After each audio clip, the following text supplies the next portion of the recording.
Welcome to this deep dive into anime art. It looks like you're really interested in not just the how-tos, but also the what makes anime art unique. Yeah, definitely. And you've given us a really cool mix of YouTube videos and articles to work with here. Yeah. And you're clearly already familiar with some great channels like Nero and Oridays. Yeah, those are great choices. Yeah. They're known for breaking down complex concepts in a way that's informative and inspiring both. Yeah.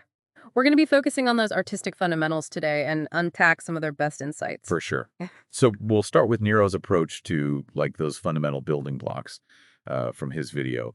Art fundamentals for anime style drawings. I love that video. And he makes it really clear that even though we're talking about anime art specifically, these fundamentals are essential for any type of visual art, really, Oh, I would 100%. say. Yeah. Yeah, He boils it down to four key elements: lines, shapes, values, and perspective. right. You've probably heard those terms before. Yeah. But what's interesting is how Nero emphasizes a simplified approach to mastering them.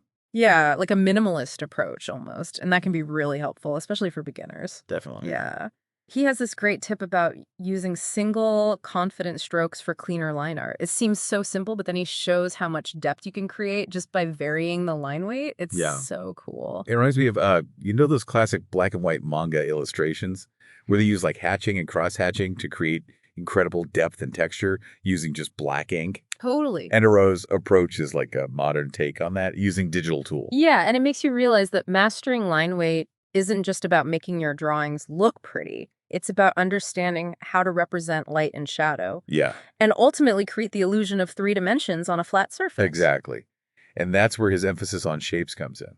He's all about breaking down complex objects into simpler forms, Yeah. visualizing everything as cubes and spheres to really grasp proportions and relationships. It's like he gives you X-ray vision for art, and I loved how he uses those invisible cubes to explain perspective. Oh, yeah. Suddenly 1 point, 2 point, even 3 point perspective didn't seem so intimidating. Right. That's the beauty of his teaching style. He finds these clever visual metaphors that make those complex concepts click. Totally. But I do think it's worth noting that while his simplified approach is a great starting point, mastering perspective for dynamic compositions often requires a deeper dive Okay. into techniques like foreshortening and using perspective grids.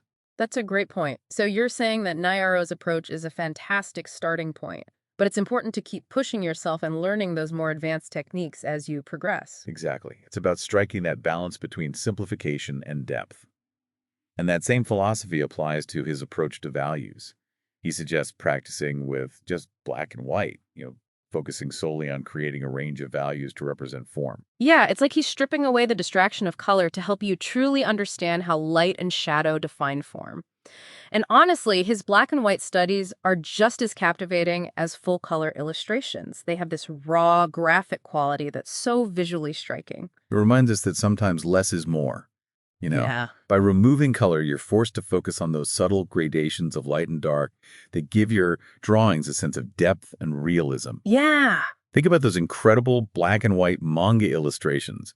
Again, they often convey emotions and atmosphere even more powerfully than their color counterparts. That's true. It makes you appreciate the power of mastering those fundamentals. Yeah. Okay, so Inairo has given us a solid foundation with the core building blocks of anime art, but now let's talk about designing those characters. That's where Oridays comes in with their My Complete Guide to Anime Style Illustration. Yes. I love their concept of the 80-20 mix for character design.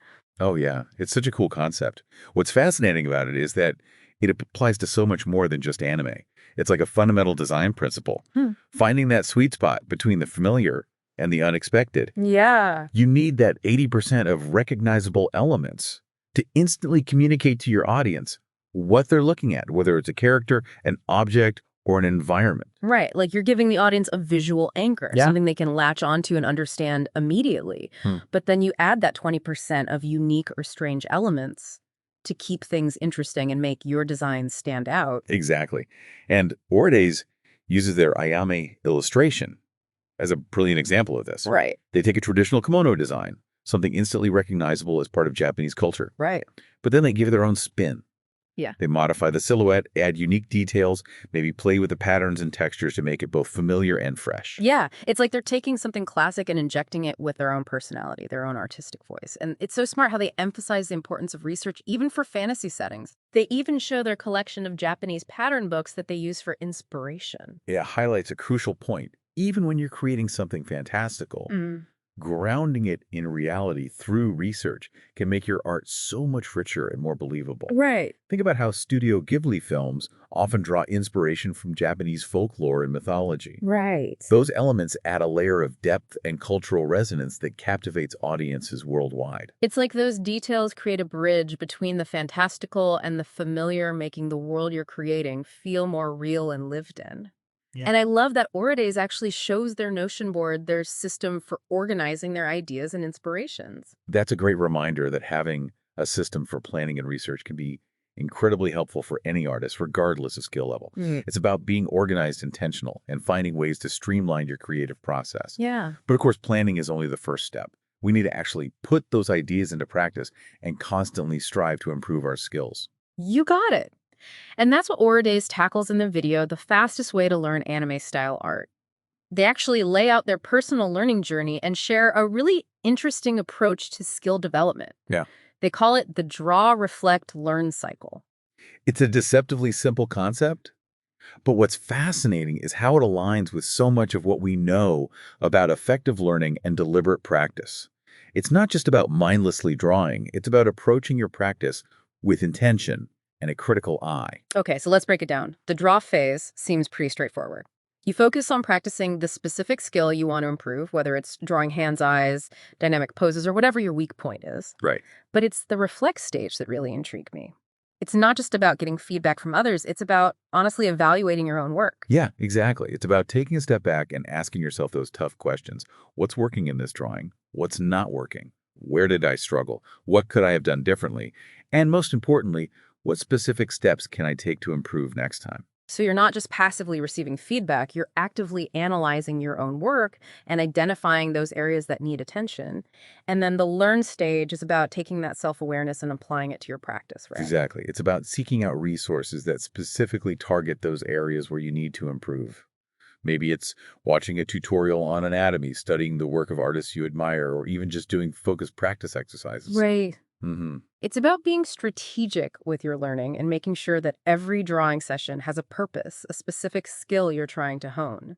And Orides has this great concept of identifying your bottleneck, the one skill that's holding you back the most. It's like finding that one weak link in a chain that's preventing you from progressing. It's easy to shy away from those areas that feel difficult. But Orides argues that confronting your bottleneck head-on is the fastest way to unlock your overall improvement.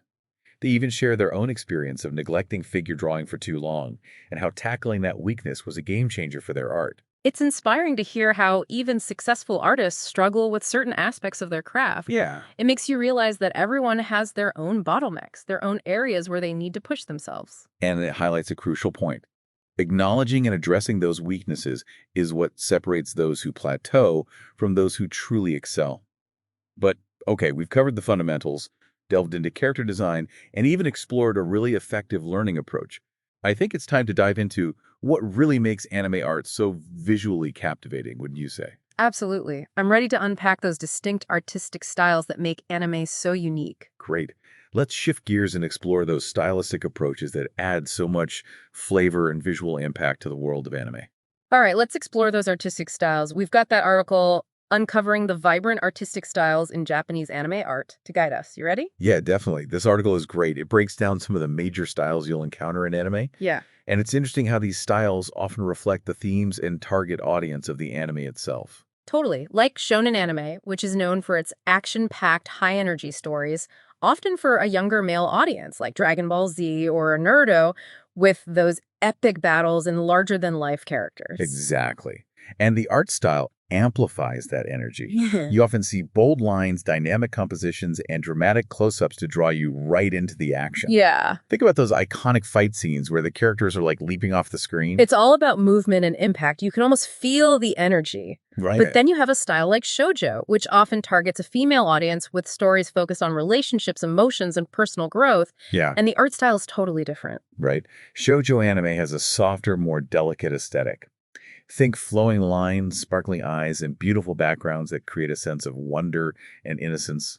The colors are often pastel and dreamy, Yeah. and there's a real emphasis on conveying those subtle emotional moments. It's like you're stepping into a visual fairy tale. It makes sense because shoujo anime often explores themes of love, friendship, and self-discovery. Yeah. So the art style needs to reflect that emotional depth. Exactly. You see it in series like Sailor Moon or Fruits Basket, where the visuals are just as important as the dialogue in conveying those heartfelt moments. Right. But shifting gears completely, we had mecha anime, which is a whole other thing. Yeah, mecha anime is all about those futuristic worlds, giant robots, and epic battles between humanity and machines.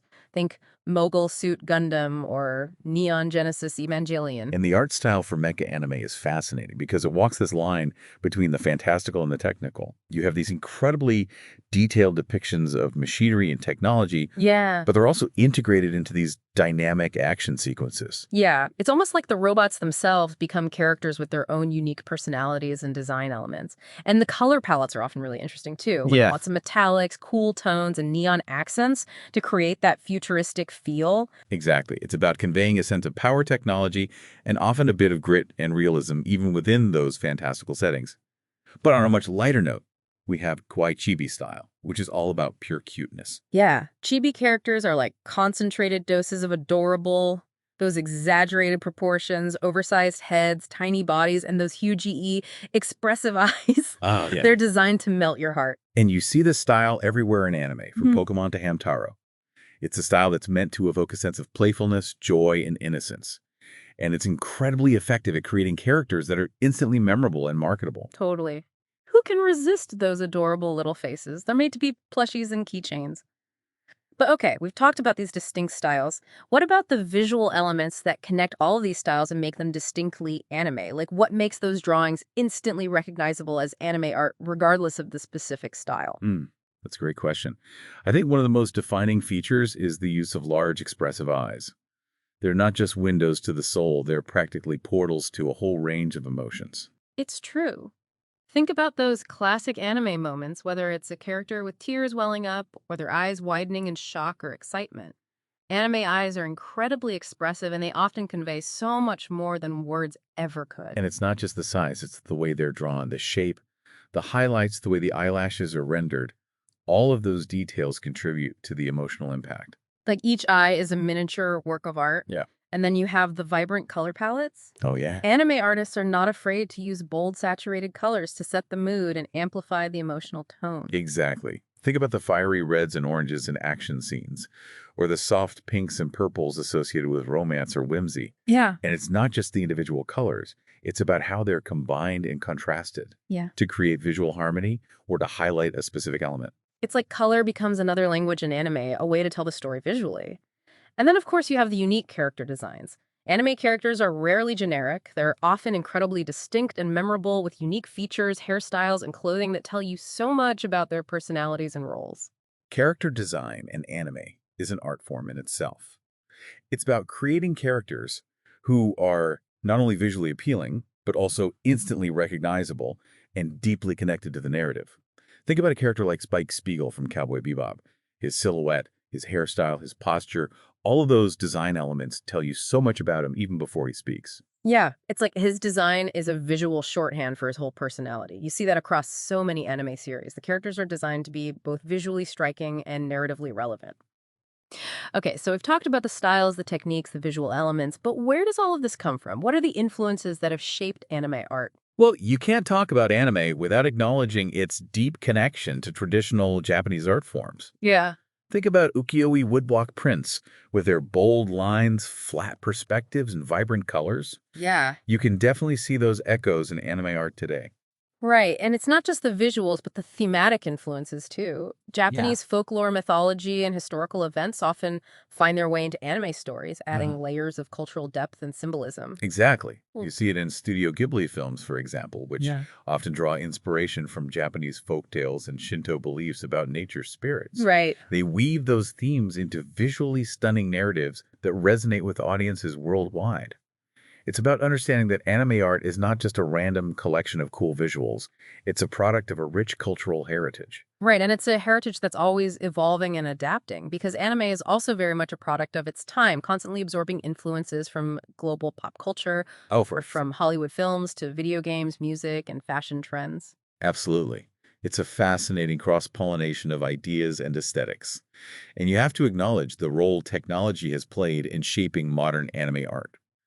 From the early days of hand-drawn cell animation to the sophisticated digital tools used today, technology has allowed artists to create increasingly complex and visually stunning works. Yeah, it's amazing to see how anime has pushed the boundaries of what's possible in animation.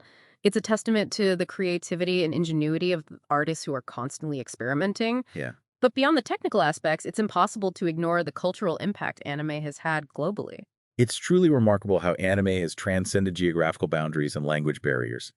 It's sparked trends in fashion, design, music, and even inspired countless artists and creators worldwide. From cosplay events to anime-inspired streetwear and tattoos, you see those influences everywhere. It's a testament to the power of anime to connect with people on a deep emotional level. It's clear that anime is more than just entertainment. It's a global phenomenon that continues to shape and influence culture in countless ways. That's a great point.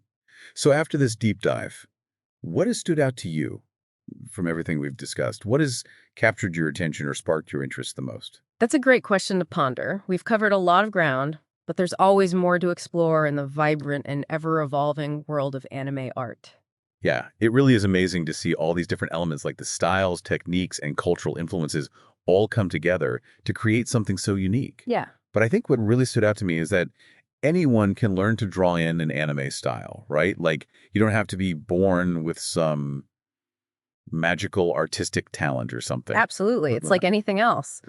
With dedication and the right approach, you can develop those skills. Remember what Nanaro said about those four fundamental elements: lines, shapes, values, and perspective. Right. Those are the building blocks. And from there, you can start exploring those character design techniques like Orday's 80-20 mix and start creating your own unique characters. It's so cool to think that with practice and a willingness to learn, anyone can bring those anime-inspired characters and worlds to life. And I think Oriday's draw, reflect, learn cycle is such a valuable takeaway Oh, yeah, for for sure. any creative process, really, not just art. Absolutely. It's a framework for continuous improvement. You draw focusing on a specific skill you want to get better at. Right. Then you reflect, taking a critical look at your work to identify what's working and what needs more attention. Yeah. And finally, you learn, seeking out resources and knowledge to address those areas where you need to grow.